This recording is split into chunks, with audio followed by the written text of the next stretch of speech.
Donc il n'y a personne qui peut lui dire. Voilà, faut qu'il arrête le foot, les gars. Mais par pitié. Alors ok, il a le pied, il n'y a pas de souci, tranquille.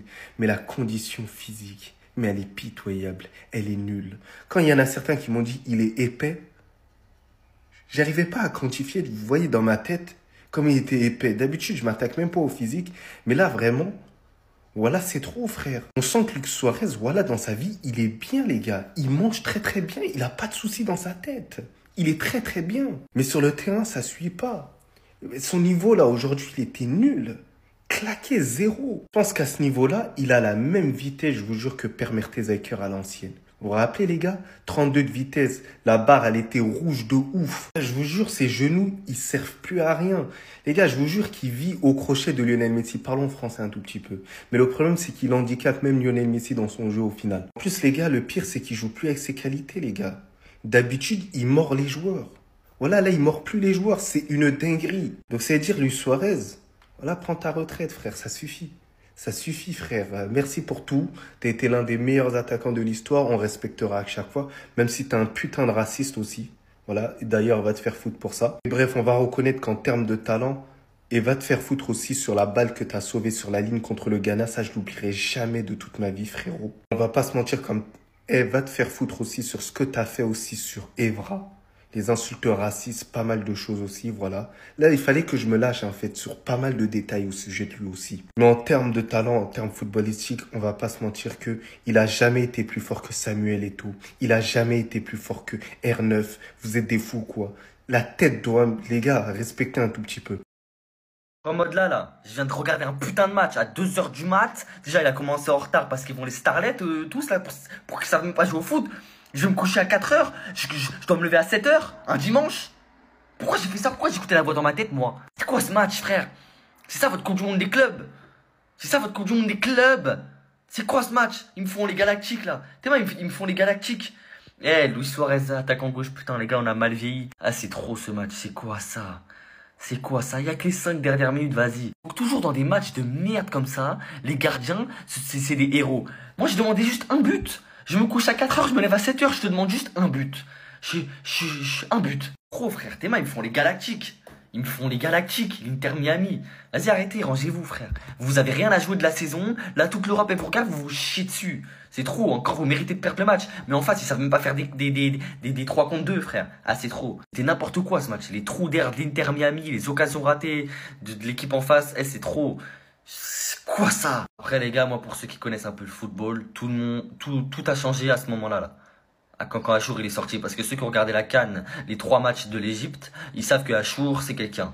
Et que Achour il faisait un très bon début de match. Et que Achour ça aurait été le métronome de cette équipe. Parce que cette équipe, sans Achour, c'est Hachi Parmentier. Bref, je vais dormir, c'est mieux. 4h, je me réveille à 7h. 4h du matin. 4h du matin. Je suis resté réveillé pour regarder Lionel Messi, Luis Suarez. Et je me retrouve devant Oustari et El Shenaoui.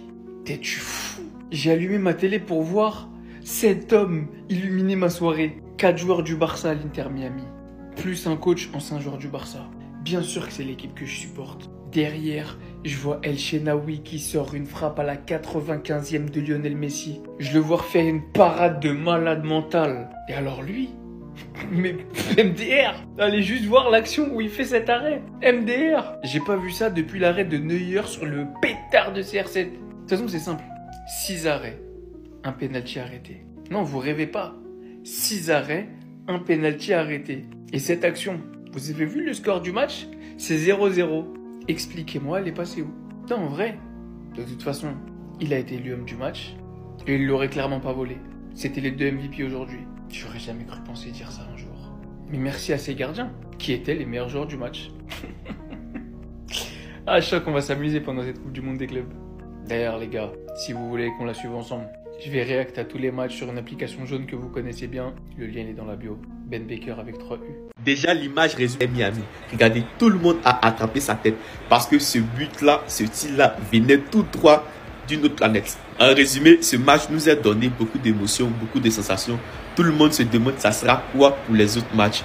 Déjà, j'espère que tu as abonné, tu as liké, tu as mis un favori et que tu as partagé à tout le monde. Tout le monde doit voir le niveau de Lionel Messi à 37 ans. Je ferai tous les débriefs des grands matchs de la Coupe du Monde des clubs. Parce que là, c'est très chaud. Ça fait une semaine que je me bagarre, que j'attends cette compétition à fond. Et le match d'ouverture qu'on me sert, c'est celui-là. Ça pose une question surtout, les gars. Et on va avoir la réponse très rapidement. Parce que oui, ça fait qu'un match, hein, on va pas tirer de conclusion. Mais la question qu'on va se poser, c'est de savoir si jamais il y a un fossé qui peut être énorme entre les clubs hors Europe et les Européens. Parce que malgré tout, le niveau ce soir, ça fait longtemps qu'on n'avait pas vu, nous qui regardons la plupart des matchs européens, un niveau aussi bas. Soyons honnêtes. Et Dieu sait, vous me connaissez, j'aime pas critiquer les équipes en général. Mais que ce soit sur la première période où, on le sait, on l'a dit, que l'Inter Miami collectivement a du mal cette saison, mais la défense de l'Inter Miami, les alignements, les espaces qu'ils laissaient dans leur dos, ça a été très très compliqué pour eux. Et en deuxième mi-temps, où ils arrivent un peu plus à contrôler le ballon et où cette équipe d'Al-Ahly est totalement inexistante, ça veut dire que chaque équipe a plutôt eu sa période, mais on a vu très peu d'intensité, on a vu beaucoup de déchets techniques. C'était compliqué. Donc la question qui se pose, c'est de savoir s'il va y avoir un très gros fossé entre ces équipes-là et les équipes européennes, pour savoir déjà aussi comment les équipes européennes vont rentrer dans cette compétition, si elles vont la jouer à fond ou pas. Mais très clairement, le premier match qu'on a vu, le niveau, c'était quand même compliqué. Je pense qu'on s'est tous retrouvés devant la télé à cette heure-ci pour voir ce que ça allait donner en tant que premier match de la compétition. Très déçu, non, parce que au vu des deux clubs affichés, comment on peut être déçu? On va arrêter au bout d'un moment de faire les mecs, ouais, on allait voir un minimum de football, on savait déjà. A noter que Al-Ahly, ils ont tellement bicrave devant le goal, j'ai jamais vu ça. Des occasions, bref. Ceux qui n'ont pas vu, allez voir par vous-même, je pense même vous allez être choqués. Les joueurs, ils ont l'air cramés, de chez cramés, je ne sais pas, ils jouent à quelle température là-bas. Mais les joueurs ont l'air cramés physiquement, bref, même mentalement. Les clubs qui feront une longue campagne dans cette compétition pour la saison prochaine, je pense qu'ils vont en laisser des séquelles. À noter cette super parade traditionnelle de Messi qui était juste là, qui a enveloppé sa frappe, gardien qui la touche barre. Messi qui allait peut-être carry le match de Inter Miami sur une frappe. Bref, attendons de voir les prochaines échéances, mais il y a des affiches pas mal.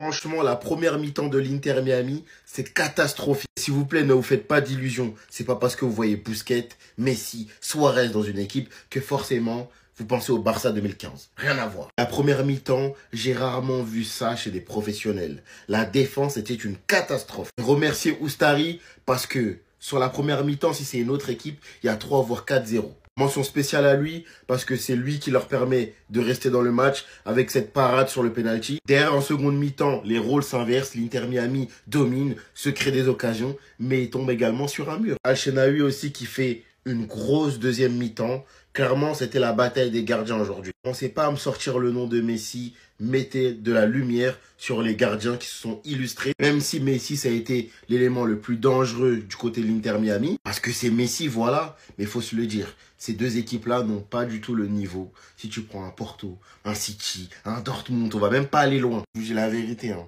Si jamais ils passent les poules et qu'ils tombent contre une équipe vraiment sérieuse, ah, ça prend des scores, les gars. Je pense que même sur FIFA, on n'a jamais vu ça. Waouh. J'en ai vu des matchs pourris, hein, mais alors celle-là, les gars, c'est 0-0 entre Al-Ahly et l'Inter de Miami. Déjà, l'Inter de Miami, les gars.